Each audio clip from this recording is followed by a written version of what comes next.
Bonjour à tous, j'ai décidé de faire cette nouvelle vidéo pour vous expliquer la méthodologie Meurize, donc une méthodologie dont vous avez certainement déjà entendu parler qui permet de concevoir des bases de données relationnelles de manière efficace.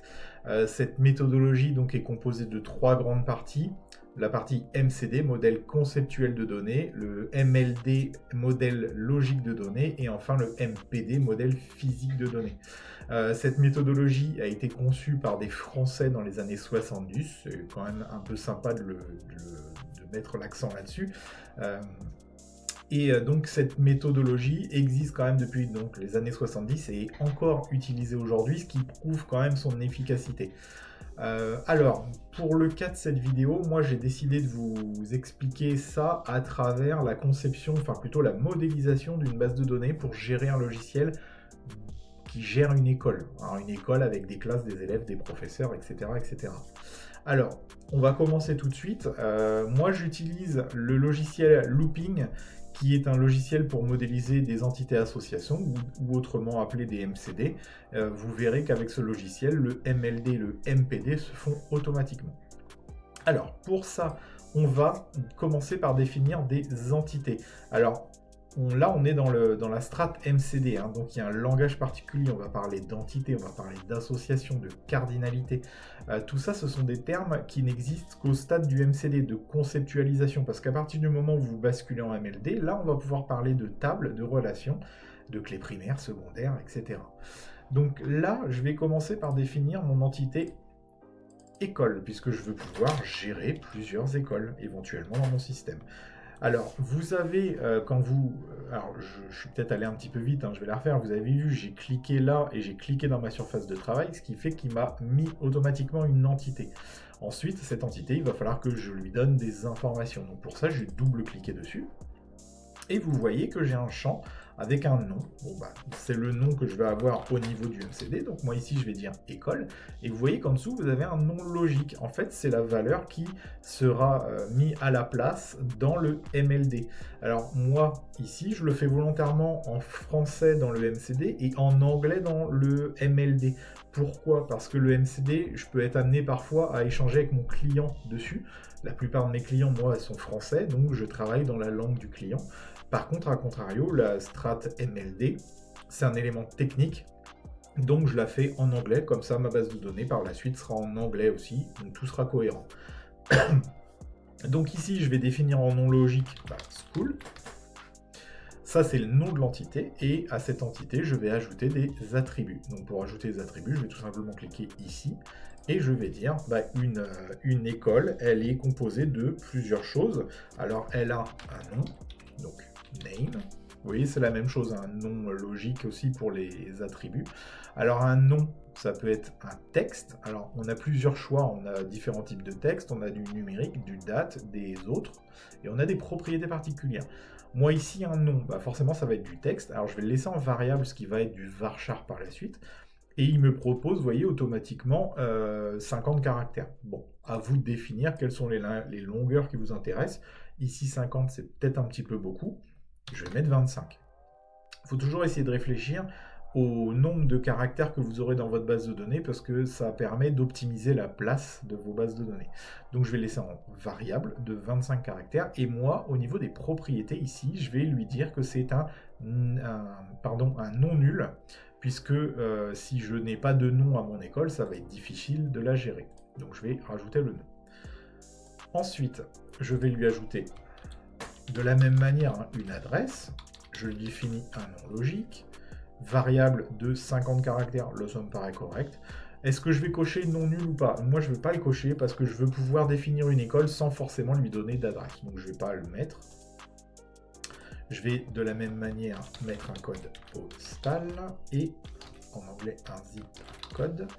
Alors, le code postal, j'ai déjà vu beaucoup de choses le mettre en entier. Le problème, c'est qu'on est en France et vous avez des codes postaux qui commencent par 01, 02, etc. Si vous le mettez en entier, ça va poser un petit souci puisque le 0 qui précède sera automatiquement enlevé. Donc moi, personnellement, je vais le laisser en variable et je vais le mettre de 8 caractères. Vous me direz pourquoi 8 ? Pourquoi ? Parce que la plupart de nos codes postaux sont de 5 caractères. Mais nous avons la Corse déjà qui est un cas particulier, et il y a aussi parfois d'autres petites subtilités. En tout cas, en mettant 8 caractères, je suis sûr de pouvoir gérer l'intégralité des cas. Donc je vais valider ça comme ça. J'ai donc le nom, l'adresse, le code postal. J'ai quand même besoin de définir, pour des raisons techniques par la suite, de définir un discriminant pour mon école. Parce que je pourrais très bien avoir, vous avez en France plein d'écoles qui s'appellent l'école Saint-Exupéry, d'accord?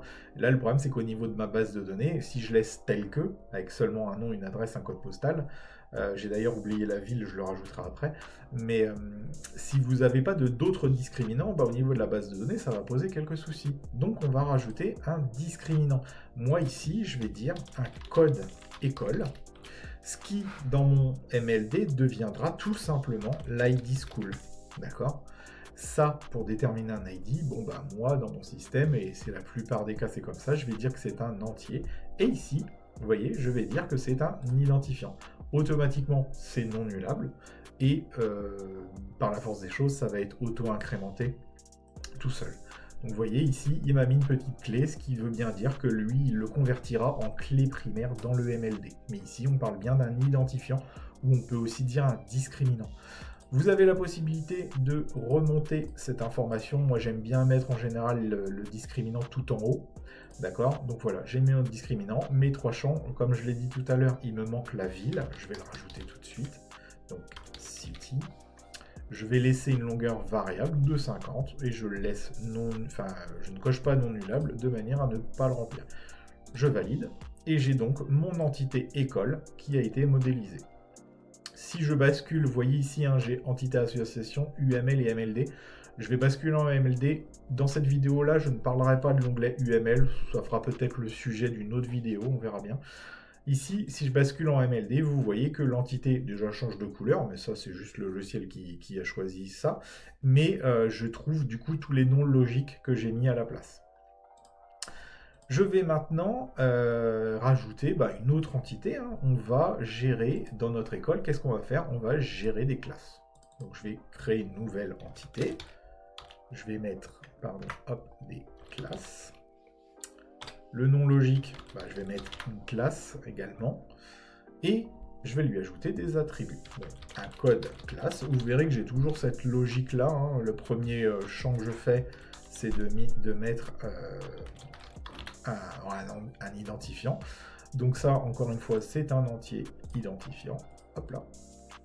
Je vais ensuite définir un autre champ, un autre attribut, pardon. Donc je vais dire une classe, elle a besoin d'avoir un nom, par exemple la classe 6e F. Donc je vais lui mettre un nom, name.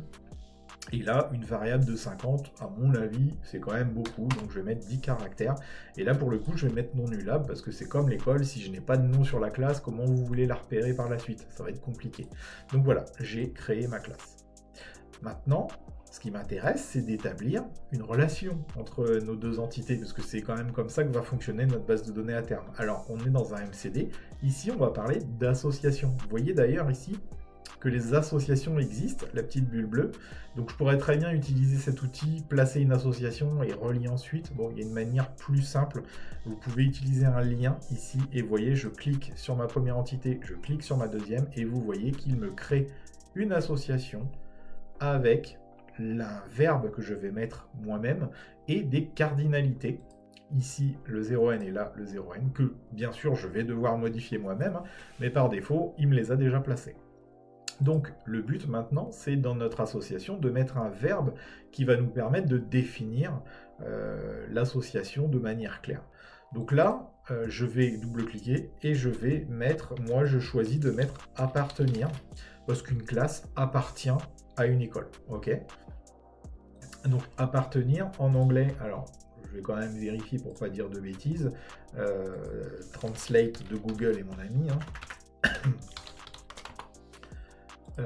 donc on est sur appartenir, ouais, belong, c'est bien ce qui me semblait, mais je ne voulais pas vous dire de bêtises. Donc là, moi, je vais mettre belong, et c'est là, il va donc falloir modifier légèrement nos cardinalités, parce qu'il nous met 0n par défaut, mais c'est pas forcément notre cas. Donc comment je vais faire ça? Moi, je vais utiliser une petite phrase type qui va me permettre de construire mes cardinalités de manière simple. Je vais dire, une classe appartient au minimum à une école et au maximum une école également. Vous voyez, dans ma phrase, j'utilise bien le minimum et le maximum parce que les chiffres que vous avez là, donc séparés par une virgule, servent à exprimer le minimum et le maximum de possibilités.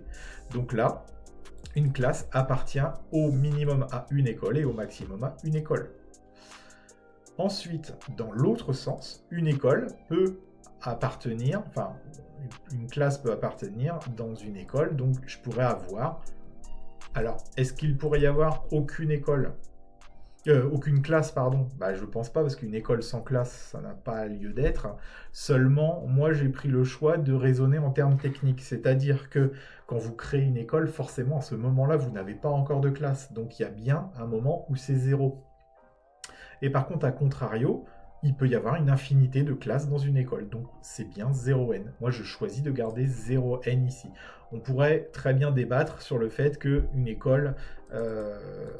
est au minimum une classe, dans ce cas-là, on mettrait un n, d'accord? Mais au niveau technique derrière, dans votre base de données, ça pourrait poser souci, donc moi je choisis de garder 0n. Donc on a maintenant notre école, nos classes. Si je bascule en MLD, vous pouvez voir que d'un seul coup, dans la classe, je me retrouve avec l'ID school, donc qui est la clé primaire de l'entité school. Je la retrouve en clé étrangère dans la table classe. Ce qui est bien le résultat de ce qu'on a demandé. Ça nous permet de dire qu'une classe appartient à une école. Alors un autre petit moyen mémotechnique qui peut être intéressant pour que vous sachiez dans un MCD où va basculer la clé, en fait, vous regardez les cardinalités maximum. Donc ici n et ici 1. On peut dire que n c'est le côté fort et 1 c'est le côté faible. N étant plus grand que 1. D'accord? Et c'est toujours le côté faible qui va récupérer la clé primaire de l'autre entité et donc l'avoir en clé étrangère dans la classe. C'est pour ça qu'ici, vous retrouvez l'ID School dans classe. OK? Alors, on va continuer. On va maintenant créer une entité élève. Donc là, hop, élève. Donc, student. Un élève. Donc, toujours la même logique, hein, code élève. ID student, c'est un entier identifiant, ok. Un élève, je vais le caractériser par un nom, donc un last name. Là, je vais laisser 50. Je vais lui demander de forcément me préciser son nom. Je vais lui demander un prénom. First name. Toujours pareil, non nul, hop, et je veux avoir leur email parce que j'ai besoin de faire des communications vers eux. Donc email, voilà. Là par contre 50 caractères, c'est peut-être pas suffisant, je vais mettre 255 et c'est obligatoire. Voilà, j'ai donc validé mon entité élève. Maintenant, encore une fois, je vais devoir définir une relation entre classe et élève. Donc là, je clique sur l'outil lien et hop, je définis l'association. Je vais encore une fois définir le verbe. Donc là, moi ici, je vais dire une classe est composée de plusieurs élèves. Et là, hop, en anglais, compose. Alors ici, on va peut-être avoir un petit cas particulier parce que dans mon système, moi, je choisis de gérer les classes sur plusieurs années. C'est-à-dire que, imaginons dans le cas d'un collège, l'élève Lucas va être en 6e F en 2022, va être en 5e D en 2023, etc., etc. Donc ça, cette association, pour pouvoir dire ça, il va falloir faire attention. C'est-à-dire que il va falloir dire un élève peut être dans aucune classe et une infinité de classes. Donc là, le 0n est approprié. Par contre, une classe peut avoir, au minimum, alors aucun élève, là c'est un peu bizarre, je dirais plutôt un élève minimum et une infinité d'élèves. D'accord ? Qu'est-ce qui va se passer? Là, le problème, c'est qu'en disant ça, je peux effectivement composer des élèves dans plusieurs classes et plusieurs élèves dans une classe. Mais je ne sais pas dans quelle année. Donc là, moi, je vais rajouter, comme j'ai un N et un N de chaque côté, vous voyez que là, l'histoire du côté fort, côté faible marche aussi parce que j'ai un côté fort et un côté fort. Bah, qu'est-ce qui se passe? Bah, finalement, la clé étrangère, elle va aller ni là, ni là. Elle va venir là, elle va venir ici parce que le fait d'avoir un N et un N en cardinalité maximum va générer une table d'association, une table pivot, une table intermédiaire. Et donc, dans une table, bah, on peut rajouter des attributs. Et donc ici, je peux très bien rajouter année, donc là, years, et je vais dire que c'est un entier, non nul. Là, en faisant cette chose-là, je vais donc pouvoir préciser que Lucas est en 6e F en 2022, Lucas est en 5e D en 2023, etc., etc. Vous voyez que si je bascule en MLD, ici, donc mon association ici devient bien une table qui reprend en nom le verbe que j'ai mis sur l'association. Elle est bien composée des deux clés primaires des deux autres tables, et j'ai un champ years qui est venu se rajouter. Donc là, ça va me permettre de faire tout ce que je veux. Alors, on va continuer. Pour gérer un petit peu tout ça, maintenant, on va ajouter des professeurs. Donc là, hop, professeur. Donc ce sont des teachers. Encore une fois, un code professeur. ID teacher. J'espère que vous suivez, hein, c'est toujours la même logique. Un entier identifiant. Je vais ensuite ajouter, j'ai besoin d'avoir le nom de mes professeurs, variable 50. Alors là, volontairement, je vais aller vite, hein, parce que vous comprendrez un petit peu plus loin dans la vidéo pourquoi. Donc, je les oblige à me donner un nom, je les oblige à me donner un prénom, non nullable également, et de la même manière, un email pour que je puisse communiquer des informations. Et alors, je ne l'ai pas fait tout à l'heure pour les élèves, mais finalement, je peux cocher l'unicité, puisque forcément, c'est tout l'intérêt des emails, ils sont tous uniques par personne. Donc là, hop, je valide mes professeurs. Mais là, attendez, je me dis, c'est bizarre, j'ai des entités qui ont exactement les mêmes propriétés. Est-ce qu'il n'y aurait pas un intérêt à essayer de rationaliser ces choses-là? Bah écoutez, oui, on peut le faire. Donc ce que je vais faire, c'est qu'ici, je vais créer une nouvelle entité que je vais appeler utilisateur, donc user. Toujours même logique, code utilisateur, ID user, un entier identifiant. Et là, finalement, c'est dans cette entité que je vais essayer de rationaliser les choses. Donc les champs que j'ai en doublon, les attributs que j'ai en doublon, pardon, et on va les remettre ici. Donc là, encore une fois, c'est un peu rébarbatif, mais vous comprendrez pourquoi j'ai fait ça après. Hop, en non nul. Hop, hop, un prénom.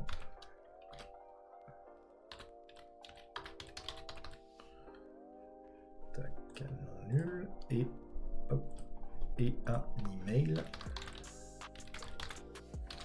J'ai pas mis la majuscule là, voilà. L'email, on va lui dire 255 et on va dire non nul et unique, comme on a fait tout à l'heure. Et en fait, en faisant ça, on va pouvoir indiquer une notion d'héritage de manière à pouvoir centraliser les informations communes. Pour ça, vous voyez ici, j'ai un petit icône d'héritage. Bon, l'héritage, je vais venir placer l'héritage. Et enfin, je vais venir faire les flèches, hop, entre mes entités et l'héritage. Et maintenant que j'ai indiqué ça, je peux très bien supprimer ces attributs de mes entités ici. Et de cette manière, avec l'héritage que j'ai mis ici, je vais forcément avoir les informations, donc les attributs de l'entité utilisateur vont être hérités dans les entités élèves et professeurs. Ce qui me permet de rationaliser pas mal de choses. Ok ? Alors, maintenant que j'ai les professeurs, je peux rajouter une autre association qui pourrait être intéressante parce qu'en général, dans les années, les classes, on a, donc je reviens toujours sur le cas de la 6e F, qui a Lucas pour élève, bah souvent on a un professeur principal pour une classe. Mais ce professeur principal, la 6e F, cette année c'est monsieur Ledu, l'année prochaine c'est monsieur Jean-Jacques. Bon, ça change en chaque année. Et vous voyez qu'on a toujours cette notion d'année qui est là. Donc on pourrait faire quelque chose comme ça, mais ça nous obligerait ici à respécifier une année, ce qui serait pas très intéressant, puisque cette notion, on l'a déjà ici. Bah, moi ici, je vais définir une association ici, ce qui va me permettre de pouvoir dire sur l'association que j'avais déjà, de venir lui greffer en plus un professeur principal. Et donc là, un professeur principal gère, enfin ou plutôt même est composé sur l'année, il gère, alors là par contre il va peut-être falloir changer, parce qu'un professeur principal, dans mon système, je vais dire qu'il gère il gère une seule classe, donc non, on va dire qu'il peut gérer plusieurs classes, et peut-être aucune, parce qu'un professeur n'est peut-être pas un professeur principal, donc on va laisser 0n. Ce qui fait que quand je bascule en MLD, bah vous voyez que l'ID Teacher est venu se rajouter ici, ce qui fait que, effectivement, pour 2023, la 6e F aura Monsieur Jean-Jacques comme professeur principal. Allez, on va un peu plus loin. Maintenant, on va créer des salles de cours. Donc les salles de cours, je vais les mettre ici. Salles de cours. Donc hop, là pour le coup, ce sont des classrooms. Et une salle de cours. Donc hop, code salle. ID classroom. Un entier, identifiant, ok. Et je vais donc maintenant mettre des différents attributs. Donc moi, je fais le choix dans mon application de pouvoir caractériser une salle de cours soit par un numéro, soit par un nom. Donc je vais mettre numéro, donc number. Là pour le coup, je vais mettre que c'est un entier. Je ne vais pas le cocher de non nul parce que moi je veux laisser la possibilité, comme je vous l'ai dit, de mettre soit un numéro, soit un nom. Donc là, on va mettre nom, name. Là, ça va être un varchar, je vais mettre que 20 caractères, parce que je ne veux pas que ce soit trop long. Et là, je ne vais pas cocher non plus, ce qui fait que là, du coup, on a bien la possibilité de mettre soit un numéro, soit un nom. On va aller un petit peu plus loin. Moi, j'aimerais pouvoir dire que Monsieur Jean-Jacques est prof de mathématiques ou est-ce qu'il est prof de SVT, est-ce qu'il est prof de français. Bon, je pourrais très bien mettre la matière dans le professeur. Je pourrais du coup stocker l'information.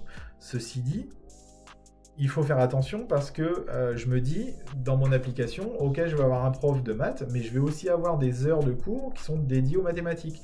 Donc finalement, est-ce que je vais saisir mathématiques dans l'heure de cours et aussi dans les professeurs ? Il y a peut-être moyen de rationaliser ça. Donc moi, je vais définir une entité matière. Donc là, en anglais, subject. Et, encore une fois, un code matière, ID subject, un entier identifiant et une matière, il faut la caractériser par un nom. Donc là, 50 caractères, c'est peut-être un peu trop, on va en mettre que 20. Et un peu la même logique que pour la salle, si je ne donne pas de nom, ça va être compliqué, donc je dis c'est non nullable. Et je valide ça. Maintenant, je vais préciser, je vais plutôt établir l'association qui va me permettre de dire tel professeur sait enseigner telle matière. Et bien justement, au niveau de l'association, on va dire c'est enseigner. Et donc là, je vais dire un professeur sait enseigner au minimum une matière, parce que s'il ne sait pas enseigner, ça n'a pas intérêt d'être un professeur.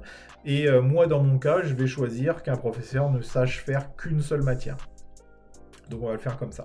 Je sais qu'il y a des cas où il y a des professeurs, mais c'est assez rare, enseignent parfois plusieurs matières.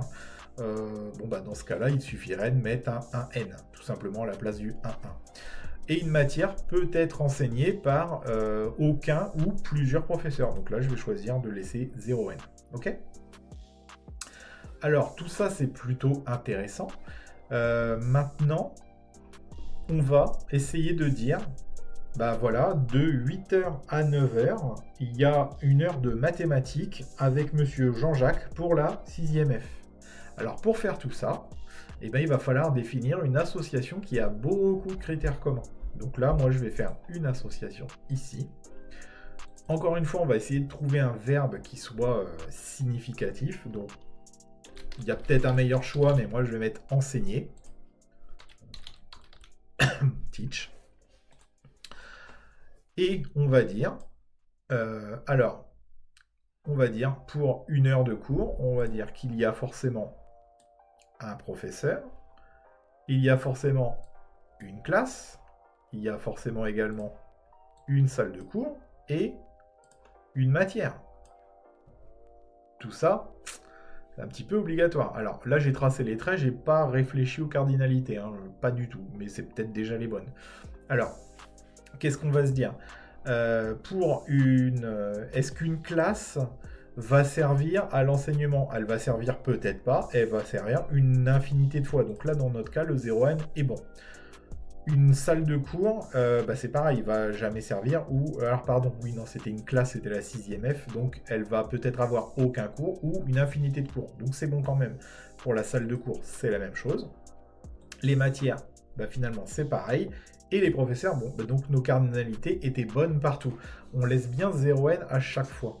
Ce qui fait que du coup, on va se retrouver avec une entité teach, là qui nous permet d'avoir tout en commun.